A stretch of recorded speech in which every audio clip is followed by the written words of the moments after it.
This is potentially very bad news for Ohio State. Ladies and gentlemen, Quinn Ewers, who is the number one overall player for the class of 2022, a five-star quarterback, is seriously considering, and actually, according to a report yesterday, leaning towards reclassifying to the class of 2021.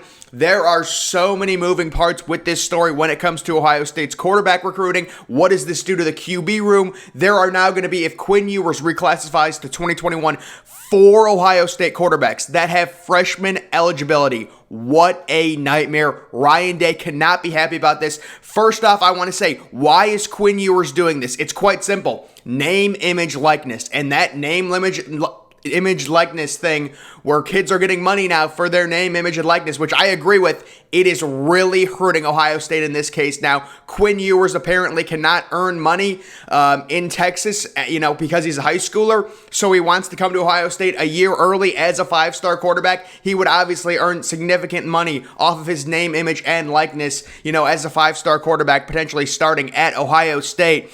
But guys, Ryan Day cannot be happy about this, and Ryan Day is in a position I do not envy.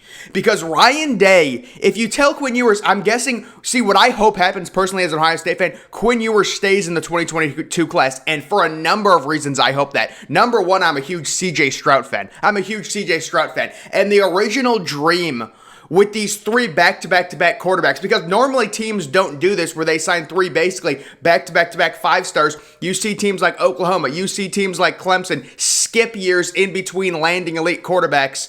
Even Alabama's done it in the past. But we signed C.J. Stroud. We signed Kyle McCord. We signed Quinn Ewers 2020, 2021, 2022. The battle this year was between Jack Miller, who we all know is not winning. He's probably going to transfer. He's out of the picture. Kyle McCord, who's a true freshman. I don't think he would win the job. He's a true freshman, but he's got talent. He's a composite 5-star. And C.J. Stroud, who I absolutely love, and I think he has Heisman potential, not just with his legs, but with his arm. He's an extremely accurate quarterback who burst onto the recruiting scene late, and that's really the only reason why he wasn't a composite 5-star. The dream scenario was C.J. Stroud starts this year and next year. Quinn Ewers comes in next year, learns the offense, redshirts a year, or he doesn't even have to redshirt a year, starts as a sophomore and a junior. Now, I've been hearing Ohio State fans saying, this is good that Quinn Ewers is coming a year early. He can redshirt. He can learn the offense. Ladies and gentlemen, this is why I'm going to tell you, in no way is this good for Ohio State. This is the main problem. The main problem is Quinn Ewers' clock starts too early. Meaning that if Quinn Ewers comes this year, let's say C.J. Stroud wins the job. Kyle McCord is gone. Kyle McCord is transferring. We pray to God he doesn't go to Penn State. McCord is gone.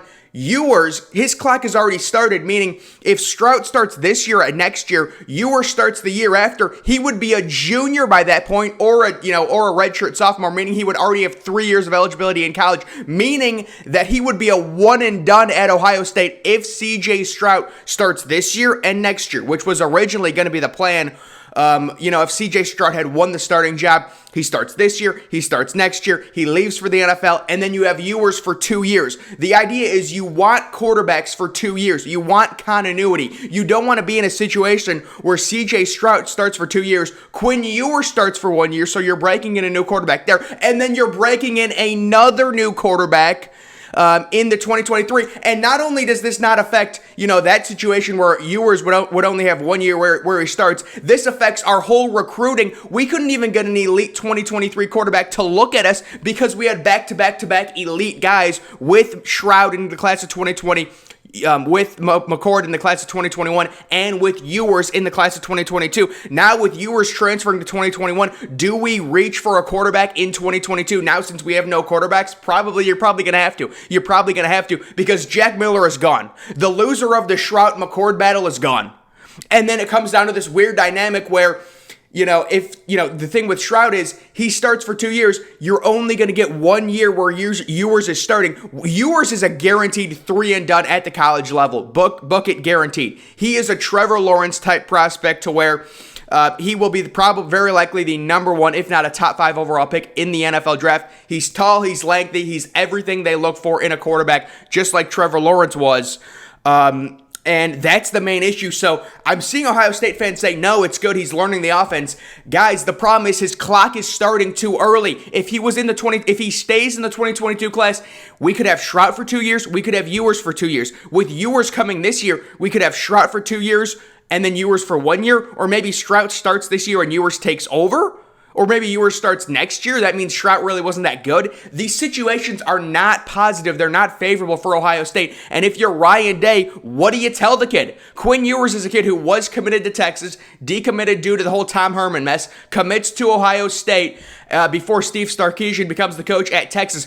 Texas would drop their quarterback commit Murphy in a heartbeat for Quinn Ewers. Their quarterback commit just recently tumbled down recruiting boards. He's outside of the top 100 in 247 solo rankings right now. Yeah, Texas would 100% drop their quarterback for Quinn Ewers if Ohio State and Ryan Day said, listen, you need to stay in the 22 class. Ewers could just say, you know what? I'm not, you're gonna do that to me. I'm just gonna decommit. I'm just gonna go somewhere else. So it's like Ryan Day's in such a tough spot. I'm sure Ryan Day is thinking in the back of his head, please just stay in the 2022 class. This is going to disrupt our recruiting. Ewers, the reason we haven't been able to we haven't been able to get much traction on a top 2023 quarterback is because Ewers is the year before and he's the number 1 overall prospect. So obviously, if you're an elite quarterback and you're thinking about playing early or even playing by your sophomore year, you see Quinn Ewers, who's the number 1 overall prospect in the class before, that's really not going to entice you to go to Ohio State. Now, is it? But now, if Ewers reclassifies to 2021, we're behind on a lot of these 2023 kids because many of them thought Quinn Ewers was part of the class of 2022. There is so much moving right now, and it's just not positive for Ohio State. Like, the only thing you can say is, maybe CJ Stroud and Kyle McCord aren't that good, and Ewers can rescue us as a true freshman in the middle of the season and lead us to a national title as a true freshman, and then he gets the next 2 years to start. In that case, our depth would be killed because Stroud would transfer, McCord would transfer, Jack Miller would transfer.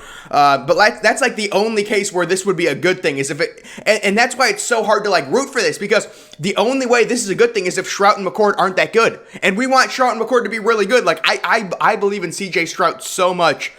This is such a complex, unique situation, and it's the name, image, likeness rearing its ugly head. Guys, I agree. If kids can get compensated, if people are willing to pay for kids' jerseys, things like that, they should be 100% compensated. But the name, image, and likeness rule is screwing Ohio State here because Quinn Ewers now has an incentive to leave high school a year early, and this completely disrupts Ohio State's quarterback room.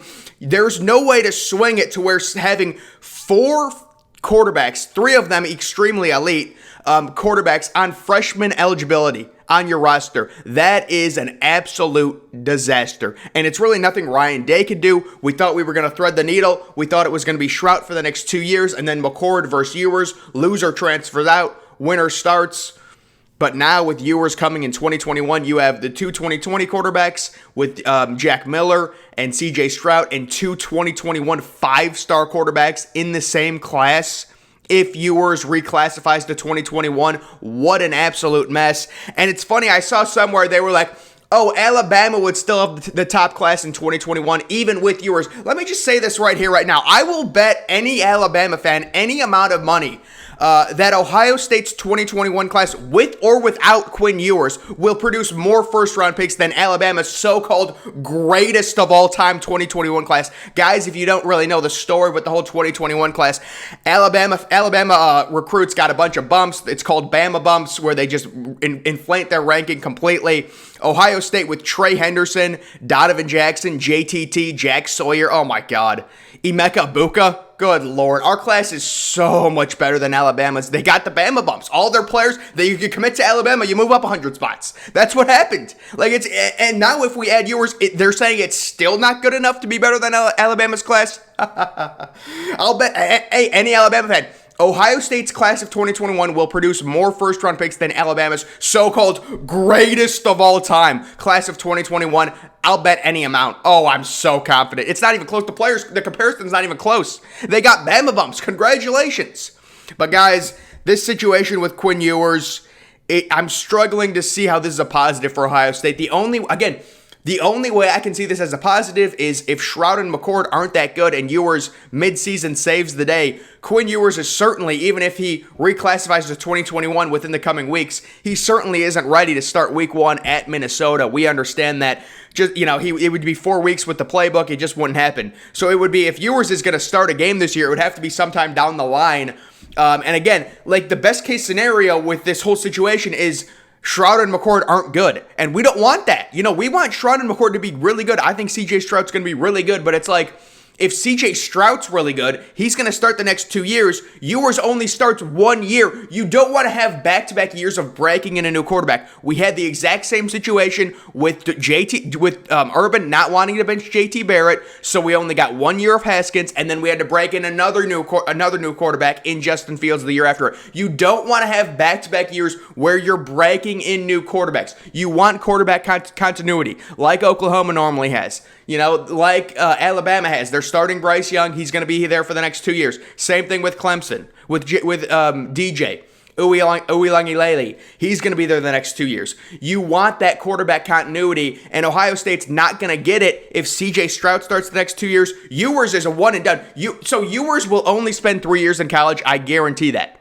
So if Ewers spends the first 2 years sitting behind Stroud, he starts the next year, he's gone. He's gone. So it's not a positive that he learns the playbook. What you want is you want him to stay. If you're Ryan Day, stay in the 2022 class. Wait your time. When you come here, you'll sit behind CJ Stroud for a year. CJ Stroud will be gone. You'll start the next 2 years. That's the game plan. That's the game plan. And Ryan Day knows it, but Ryan Day's sitting there like, if I tell this kid this, he'll just decommit.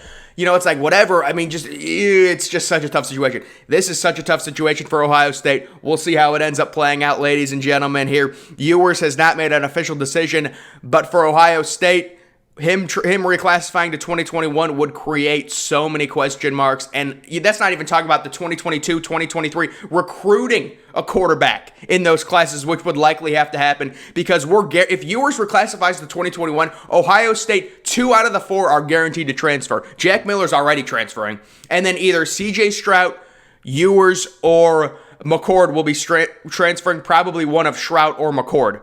So a very muddled situation right now with Ohio State in the quarterback position. If this does go through and he does reclassified, not blaming Ryan Day at all. That he recruited the kid, he got the kid to commit, he did his job. I'm sure he's sitting there in the back of his head thinking, unless he thinks that Shroud is really not that good and McCord really aren't ready to where he needs Ewers. Even then, Ewers is a year younger. He needs to put on body mass, things like that. He's not ready for the college level. So it's just a really unique situation. You wouldn't want a true freshman to start anyways, at least until later in the season, kind of like Trevor Lawrence taking over for Kelly Bryant, a situation like that. But ladies and gentlemen, that's going to do it for this video. Make sure you're following me on Twitter. Link to that's always in the description. I'm, of course, the Depressed Ginger. Thank you for watching.